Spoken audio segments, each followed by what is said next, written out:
जय हिंद साथियों, आप सभी का स्वागत करता हूं आप सभी के अपने चैनल टारगेट सिलेक्शन में। साथियों, अगर आपको ऐसा लगता है कि यूपी पुलिस कांस्टेबल की तैयारी आपकी ठीक ठाक है, यानी कि इतनी तैयारी आपकी साथियों हो चुकी है कि आपका ये सिलेक्शन बहुत आराम से हो जाए, तो इसी बात को साथियों आपको परखने के लिए, आपकी तैयारी को परखने के लिए मैं लगभग साथियों यहाँ पर 75 सवाल लाया हूं। और 75 सवाल साथियों आपके हिंदी के plus GK GS current affair और पॉलिटी के पूछे जाएंगे।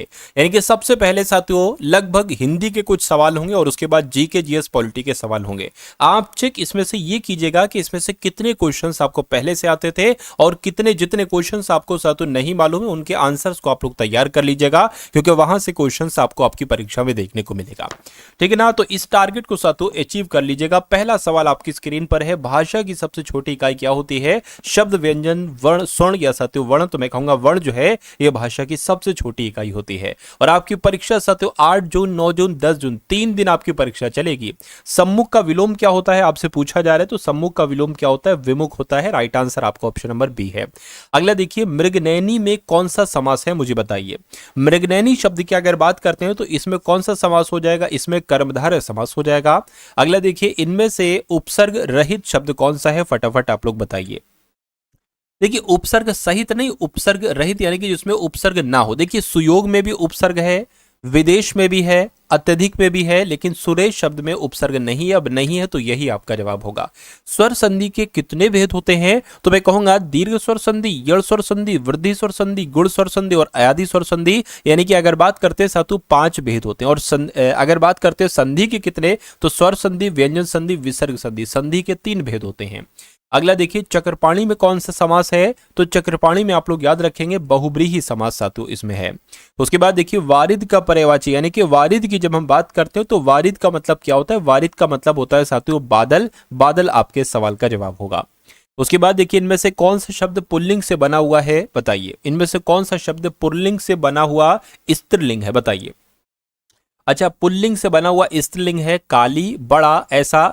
स्त्रीलिंग कौन सा शब्द है? सबसे पहले सवाल तो यही है। देखिए, ये पुल्लिंग है ना। मैं कहूंगा काला, अगर बात करते काला एक पुल्लिंग है और काला से जो शब्द बना है काली, ये एक स्त्रीलिंग हो जाएगा। इसलिए राइट आंसर आपका ऑप्शन नंबर ए हो जाएगा। उसके बाद देखिए साथियों, पर्णकुटी यानी कि पर्ण की कुटी, इसमें कौन सा समास है? मैं कहूंगा इसमें संबंध तत्पुरुष समास है। राइट आंसर आपका ए होगा। उसके बाद देखिए, उत्पत्ति के आधार पर शब्द के कितने भेद होते हैं? तो उत्पत्ति के आधार पर शब्द के 4 भेद होते हैं। कौन कौन से? तत्सम, तद्भव, देशज और विदेशज। ठीक है ना। और व्युत्पत्ति के आधार पर सातु 3 भेद होते हैं। कौन कौन से? ऋण, यौगिक और योग ऋण। ठीक है ना। चलिए, अगला सवाल साथियों आपकी स्क्रीन पर है। आपसे कहने की यह देखिए, अरविंद से शिशु वृंद कैसे सो रहे हैं, इसमें अलंकार कौन सा है? तो अगर बात करते हैं साथियों यहाँ पर से आ जाए, सा, सी, से आ जाए या सम आ जाए, तो वहां पर हमेशा कौन सा अलंकार होता है? वहां पर हमेशा उपमा अलंकार होता है। उसके बाद देखिए, अनुज की किताब मेज पर है, इस वाक्य में रेखांकित शब्द में कौन सा कारक है? तो यहां पर रेखांकित शब्द ये होगा। इसमें आपको देखिए, अनुज की किताब, तो जाहिर सी बात है संबंध दिख रहा है, यानी कि संबंध कारक हो जाएगा। संबंध कारक में का, की, के आता है। उसके बाद देखिए, खटमल शब्द कैसा है? पुल्लिंग है या स्त्रीलिंग है? मुझे बताइए, या उभयलिंगी है? साथियों, अगर आपने वीडियो को लाइक नहीं किया तो वीडियो को लाइक कर दीजिए, और अगर चैनल पर नए हैं चैनल को तुरंत आप लोग सब्सक्राइब करके बेल आइकन पर क्लिक कर दीजिए। यूपी पुलिस कांस्टेबल की आपकी पूरी साथियों तैयारी करवाई जा रही है, आप लोग अच्छे तरीके से इसको कीजिए। चलिए, तो खटमल शब्द की अगर बात करें तो ये एक आपका पुल्लिंग शब्द हो जाएगा।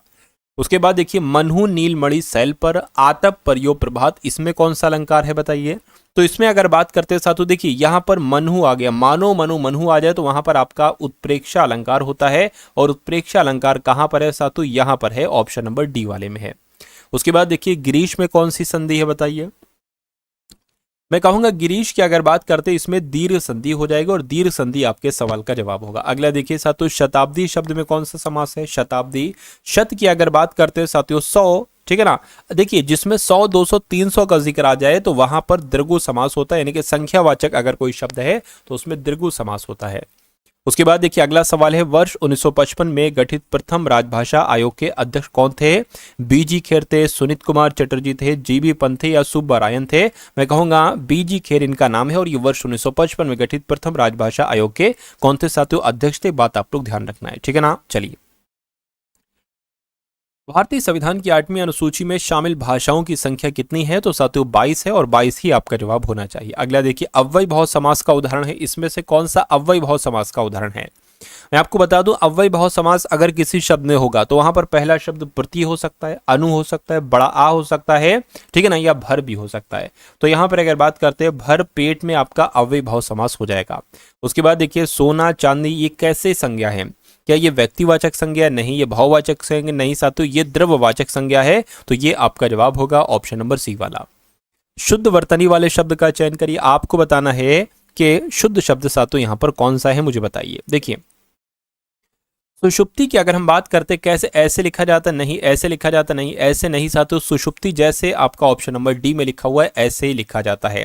अविकारी शब्द इसमें से कौन सा है बताइए? अविकारी शब्द जो होते हैं ना साथियों, देखिए जो अव्यय होते हैं ये अविकारी शब्द ही होते हैं, बाकी संज्ञा सर्वनाम विशेषण ये सारे के सारे विकारी शब्द होते हैं। अविकारी का मतलब जिसमें विकार ना हो, यानी कि जिसमें परिवर्तन ना हो सके। उसके बाद देखिए अगला सवाल है, कह रहे हैं कि लड़की, छात्र और मास्टर शब्द में किस संज्ञा का उदाहरण होगा? तो अगर बात करते किस संज्ञा का उदाहरण होगा, जातिवाचक संज्ञा का उदाहरण होगा। आंसर आपका ऑप्शन नंबर डी हो जाता है, ठीक है ना। अगर किसी लड़की का नाम आ जाए तो व्यक्तिवाचक संज्ञा हो जाएगा, किसी छात्र का नाम आ जाए तो व्यक्तिवाचक, किसी मास्टर का नाम आ जाए तो जातिवाचक, तो व्यक्तिवाचक, ठीक है ना। आंसर आपका डी है। अगला देखिए, सूर्य ऊष्मा में कौन सी संधि का नियम लागू है? सूर्य ऊष्मा की अगर बात करें तो कौन सी संधि है? इसमें सातु आपकी गुण संधि है। आंसर आपका ऑप्शन नंबर सी हो जाता है। आत्मा का विलोम आपसे पूछा जा रहा है तो आत्मा का विलोम अनात्मा होता है, अनादर होता है या अमीर होता है? तो आपको यहां पर मालूम होना चाहिए आत्मा का विलोम अनात्मा होता है। अभिषेक का सही संधि विच्छेद साथियों क्या है, एक बार बता दीजिए। अभिषेक का संधि विच्छेद क्या है? तो अभिषेक का संधि विच्छेद आपको ये याद रखना है कि अभिधन सेक जो है ना, ये अभिषेक का संधि विच्छेद है। आंसर आपका ऑप्शन नंबर बी होगा। उसके बाद देखिए, आपसे कहा जा रहा है कि तितली उपन्यास जो है ना, इसके लेखक कौन है? तो तितली उपन्यास के लेखक कौन है? मैं कहूंगा जय शंकर प्रसाद तितली उपन्यास के लेखक है। अच्छा, इनकी बहुत सारी रचना, जिसके तितली हो गई, ठीक है ना, और कंकाल इनकी रचना है, इरावती, कामायनी, झरना, आंसू, ये सब जयशंकर प्रसाद की रचनाएं हैं। भाववाचक संज्ञा कौन सी नहीं है, ये बात आपसे पूछी जा रही है, फटाफट आप लोग बताइए। मिठाई, चतुराई, लड़ाई, उतराई, देखिए ये तीनों जो है ना, ये तीनों भाववाचक संज्ञा, लेकिन मिठाई भाववाचक संज्ञा नहीं है। क्यों? क्योंकि मिठाई एक जातिवाचक संज्ञा है।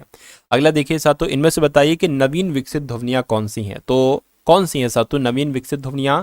मैं कहूंगा खा और गा, ये जो है ना, ये नवीन विकसित ध्वनियां हैं। उसके बाद देखिए, कान कतरना, इस मुहावरे का मतलब क्या होता है? तो कान कतरने का मतलब होता है साथियों बहुत चालाक होना। क्या? बहुत चालाक होना, यही कान कतरने का मतलब होता है।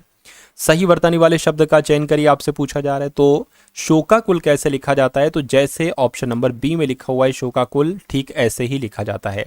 सही वर्तनी वाले शब्द का चयन करिए, आपसे कहा जा रहा है कि मौखिक कैसे लिखा जाता है? तो मैं कहूंगा जैसे ऑप्शन नंबर बी में मौखिक लिखा हुआ है ऐसे लिखा जाता है। और अब खाली जगह भरिए। आपसे कहने के बूढ़ा आदमी अपने प्रशंसा से दुखी है, बचपन से दुखी है, बुढ़ापे से दुखी है, जवानी से दुखी है। तो बूढ़ा आदमी तो अपने बुढ़ापे से दुखी होगा। अगला देखिए, योग का विलोम क्या हो सकता है? तो योग का विलोम देखिए, मूर्ख का विलोम बुद्धिमान होता है, सौभाग्य का विलोम दुर्भाग्य होता है, और सुयोग का विलोम अयोग्य होता है। योग की अगर बात करते हैं, योग का विलोम अयोग्य होता है। आंसर आपका ऑप्शन नंबर ए हो जाता है। अगला देखिए, अर्जुन का पर्यायवाची आपसे पूछा जा रहा है। तो अर्जुन का पर्यायवाची क्या हो जाएगा साथियों? धनंजय जो है ना, ये अर्जुन का पर्यायवाची हो जाएगा। अंग अंग ढीला होना, इस मुहावरे का मतलब क्या होता है? दुखी होना नहीं, निराश होना नहीं, अत्यधिक थक जाने को कहा जाता है अंग अंग ढीला होना। जो जन्म से अंधा हो उसके लिए एक शब्द क्या हो सकता है? उसको अंधभक्त थोड़ी ना कहते, कृपंद भी नहीं कहते, दृष्टांत भी नहीं कहते, उसको जन्मांध कहा जाता है, जो जन्म से अंधा होता है। अगला सवाल आपकी स्क्रीन पर है, दिए गए वाक्य में रेखांकित खंड को प्रतिस्थापित करने के लिए सबसे उपयुक्त विकल्प का चयन करिए। शीला मेरी बहन है, वह बच्चों के साथ खेल रहा है। देखिए रेखांकित शब्द ये है, तो बच्चों के साथ खेल रहा, शीला एक लड़की है तो वह बच्चों के साथ खेल रही है, ये होना चाहिए। यानी कि बच्चों के साथ खेल रही है ये होगा, बच्चों के साथ खेल रहे ये होगा, खेल रही है ये होना चाहिए, और ऐसा आपका ऑप्शन नंबर बी में लिखा हुआ है। उसके बाद देखिए साथियों, यश का विलोम क्या होगा? यश का, तो यश का विलोम नीरस होता है ना, नीरस नहीं होता है साथियों, नीरस तो विलोम सरस का होता है। नीरव विलोम किसका होता है? रव का होता है। मैं कह सकता हूं सातों अपयश जो है ना, ये यश का विलोम हो जाएगा, और सुयश का विलोम क्या होता है सातों, कुयश होता है। ये सारी चीजें, चारों चीजें आप लोग यहाँ पर याद रखेंगे। नाभिकीय विखंडन की खोज साथियों किसने की थी, अब आपसे पूछा जा रहा है, तो आपको याद रखना है ऑटो हॉर्न के द्वारा ही नाभिकीय विखंडन की खोज की गई थी। उसके बाद देखिए साथियों, इंडिया विंस फ्रीडम किसकी आत्मकथा है, तो आपको मालूम होना चाहिए। देखिए राजेंद्र प्रसाद की है नहीं, सुभाष चंद्र बोस की नहीं, एल के आडवाणी की नहीं, ये साथियों अबुल कलाम आजाद की आत्मकथा है। किस कौन सी, क्या नाम इसका है, इंडिया विंस फ्रीडम। ये क्वेश्चन साथियों इंपॉर्टेंट है, आपके एग्जाम में आएगा। अगला क्वेश्चन आपकी स्क्रीन पर है, किस भारतीय पहल का उद्देश्य ग्रामीण और शहरी क्षेत्रों के सभी घरों को 24/7 बिजली आपूर्ति प्रदान करना है। तो अगर बात करते हैं साथियों, पता कौन सी योजना की अगर बात चल रही है, तो मैं कहूंगा सौभाग्य योजना की बात चल रही है। इस योजना का उद्देश्य ग्रामीण और शहरी क्षेत्रों के सभी घरों को 24/7 बिजली आपूर्ति प्रदान करना, यह आपको ध्यान रखना है। भारत की पहली महिला राष्ट्रपति कौन थी, तो प्रतिभा देवी सिंह पाटिल, श्रीमती प्रतिभा देवी सिंह पाटिल ही साथियों भारत की पहली महिला राष्ट्रपति थी। अगला सवाल देखिए, पीएमजीवाई की फुल फॉर्म क्या हो सकती है, बताइए।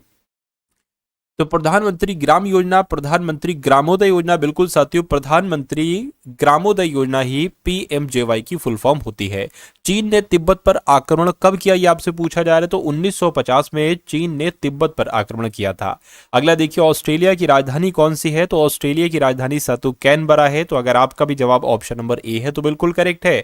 अंतरराष्ट्रीय साक्षरता दिवस किस तारीख को मनाया जाता है, तो कब मनाया जाता है, मैं कहूंगा 8 सितंबर को अंतरराष्ट्रीय साक्षरता दिवस बनाया जाता है। अनपरा तापीय ऊर्जा केंद्र साथियों ये कहां पर स्थित है, क्या औरैया में है, सोनभद्र में है, झांसी में, लखनऊ में है, तो आपको याद रखना है कि अनपरा तापीय ऊर्जा केंद्र साथियों ये सोनभद्र में है। उसके बाद देखिए, उत्तर प्रदेश में अयोध्या का पागल बाबा मंदिर अपनी कठपुतली प्रदर्शनी के लिए प्रसिद्ध है, या वृंदावन का पागल बाबा मंदिर क्या होगा साथियों, यानी कि जो खाली जगह में है इसमें आपको बताना है कौन सा शब्द आएगा। तो आपको ध्यान रखना है कि उत्तर प्रदेश में वृंदावन का पागल बाबा मंदिर अपनी कठपुतली प्रदर्शनी के लिए प्रसिद्ध है। उसके बाद देखिए, जनवरी 2025 में खेलों में उत्कृष्ट प्रदर्शन के लिए कितने खिलाड़ियों को अर्जुन पुरस्कार लाइफ टाइम से सम्मानित किया गया था, तो आपको यहां पर मालूम होना चाहिए साथियों, दो खिलाड़ियों को अर्जुन पुरस्कार लाइफ टाइम से सम्मानित किया गया था। नेक्स्ट नंबर का क्वेश्चन आपकी स्क्रीन पर है, कहा जा रहा है कि इंग्लैंड के वॉल्वरहैम्पटन में आयोजित वर्ष 2025 कबड्डी विश्व कप में पुरुष और महिला दोनों वर्ग का खिताब किस देश ने जीता, तो अपने देश भारत ने जीता। भारत ने जीता, इसलिए ये आपके लिए इंपॉर्टेंट है। उसके बाद देखिए, सितंबर 2025 में आचार्य देवव्रत ने किस राज्य के राज्यपाल के रूप में सातु शपथ ग्रहण की थी, तो आपको मालूम होना चाहिए कहां के राज्यपाल बने थे, आपसे पूछा जा रहा है। तो आपको ध्यान रखना है साथियों, ये महाराष्ट्र के राज्यपाल, यानी कि महाराष्ट्र के राज्यपाल कौन है, आचार्य देवव्रत है। आंसर आपका ऑप्शन नंबर बी हो जाता है।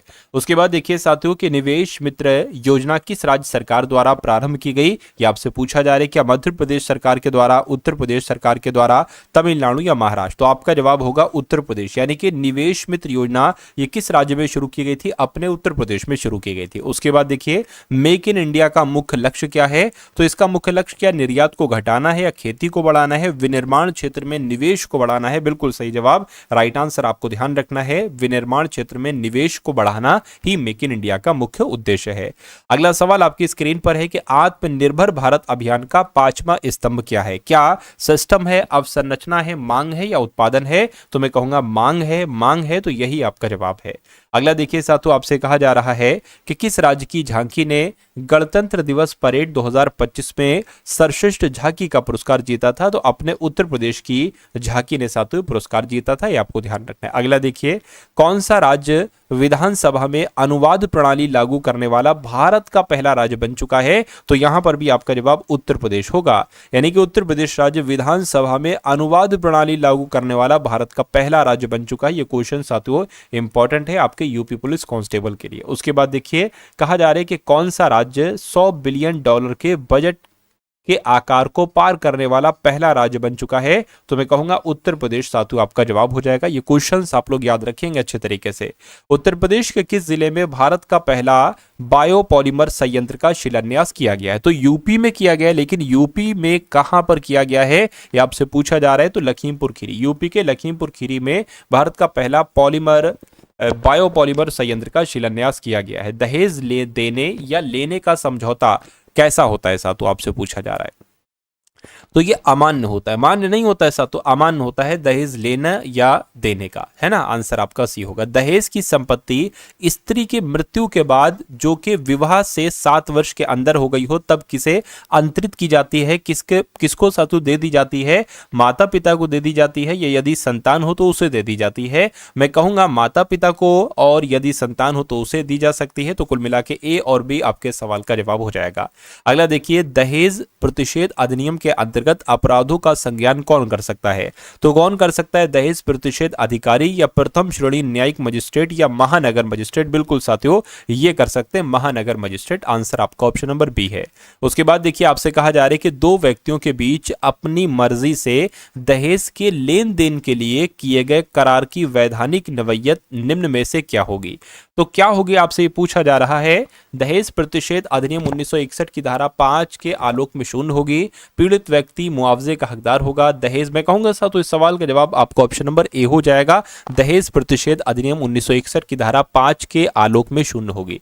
उसके बाद देखिए, पत्थर की बनी नृत्य करते हुए पुरुष की मूर्ति नटराज किस स्थान पर पाई गई थी? तो ये साथियों हड़प्पा में पाई गई थी। हड़प्पा आपके सवाल का जवाब होगा। उसके बाद देखिए, आपसे कहा जा रहा है कि 24वें जैन तीर्थकर का नाम क्या था? तो महावीर स्वामी कौन थे साथियों? ये 24वें तीर्थकर थे। अच्छा, जैन धर्म के प्रथम तीर्थकर कौन थे? एक बार कमेंट सेक्शन में आप लोग मुझे बता दीजिए।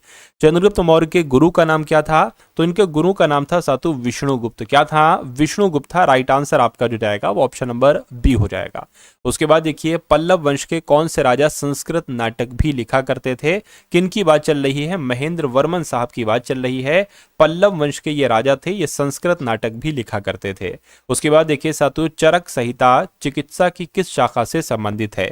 तो ये किस शाखा से संबंधित है साथियों? ये आयुर्वेद से संबंधित है। तो आयुर्वेद आपके सवाल का जवाब होगा।